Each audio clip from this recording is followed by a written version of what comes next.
Hey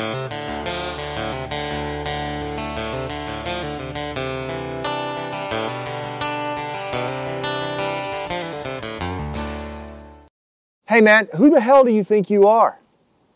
I have been asked that question a lot of times in my life, and I've been asked it several times more since I got out of the military. It's been about 5 years now since I retired from U.S. Army Special Forces, and I have had that question asked to me, but who the hell do you think you are, right?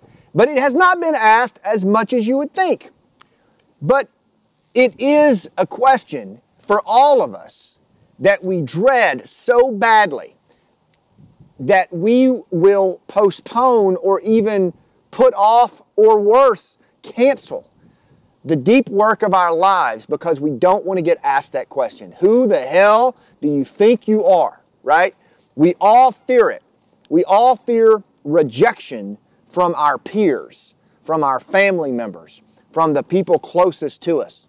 And there's a saying, especially in the Northeast by crabbers, that, you know, crabs in a bucket. Whenever one crab starts to crawl out of a bucket, perhaps you've seen this, the other crabs will reach up and pull that crab back down in the bucket. Get your ass back down here, right?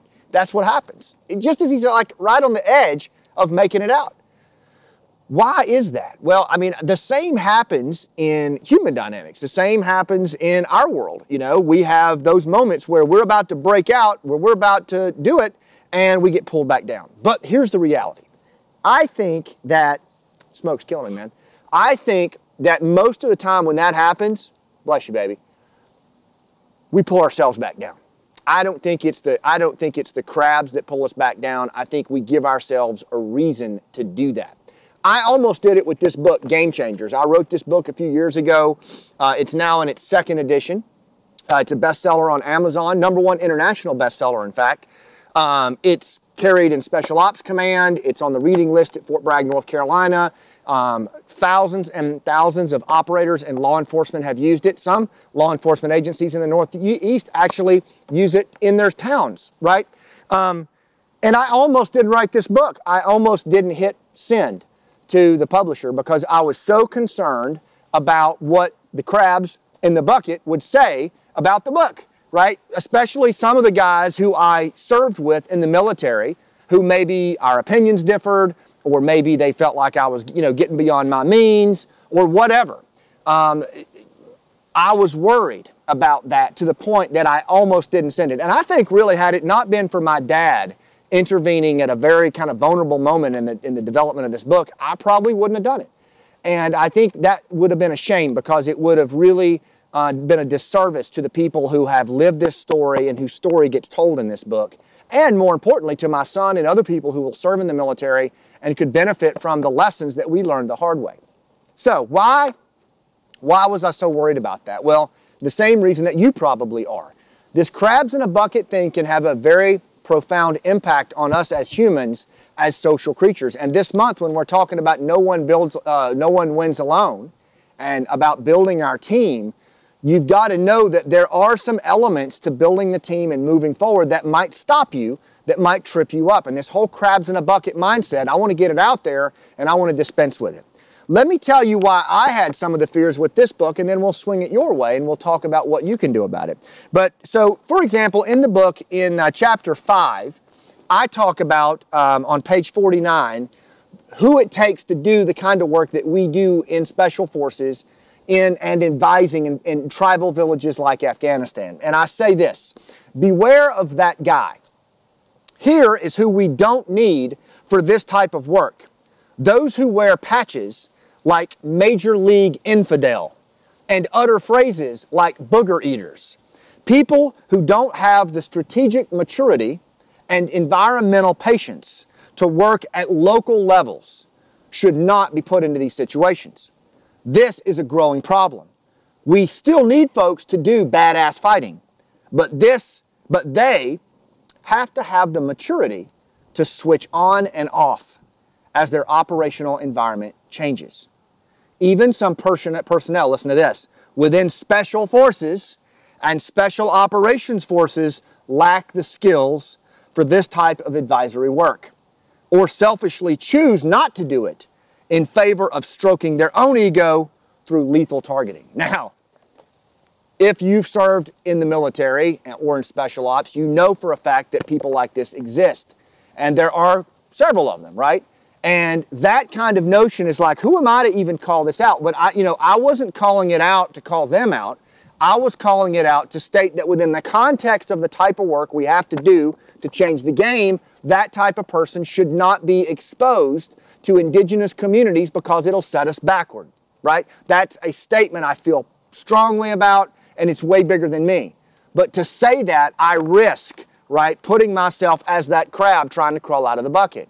And I just got to get past it, right? We all do. We all, to make the assertions that we need to make in life and to lead with some degree of moral courage when hard things need to be said, we just have to do it. And if the crabs try to pull us back in the bucket, well, they're just crabs, right? And the last time I checked, if you get your ass to the top of the bucket, don't let a crab pull you down, right? Because they're just crabs. Stephen Pressfield talks about in his book, Turning Pro, right? That the tribe doesn't give a crap. He uses a different word, which I actually like better. But he's like, the tribe has, this supposed tribe that we're so worried about, they're so caught up in their own crap. They're so caught up in their own BS, Wes, they don't even have time, 1 second, to worry about the crap in our life. And if they do you really want those people on your team? Do you really want those people in your orbit? Is this people you want to work with, right? I mean, if you think about it at the most fundamental level, anyone who tries to pull you back in the bucket for any reason is not a good teammate. They are not a good customer. They're not a good client. I don't care how much money they have, how much influence they have. If you're doing what you know to be right, and more importantly, here it comes, you're doing at a level that's bigger than you are, then screw the crabs, right? They're operating out of fear-based behavior. They're allowing fear-based behavior to force them to let that reptilian brain do what it does, right? They're not thinking bigger than themselves. And we don't have time for that as rooftop leaders. We don't. We have to do what's right because it's right. And sometimes that means ignoring the crabs in the bucket and kicking that claw off you as you climb over the top. And that's just how it goes, right? But if we don't prepare ourselves for that, and I know because it almost took me out, it almost caused me not to hit send, right? Because a few crabs made some little off-the-cuff comments that had no power over me, right? But I almost gave them that power. The reality is, guys and gals, when we change planets, when we go through change, when we play a bigger game, there are people that are going to make comments and try to pull down, but they don't have a lot of power because they're caught up in their own lives anyway. So let's have the courage, let's have the focus, let's have the wherewithal to stay on course, and let's build a team of people who don't do that, who rather give us the collective resilience to stand together and push us over the top of that bucket and then follow us out. Give me those crabs any day. Until next time, this is Scott Mann, and look, don't forget to follow us on rooftop_leader at Instagram, official Scott Mann on Facebook.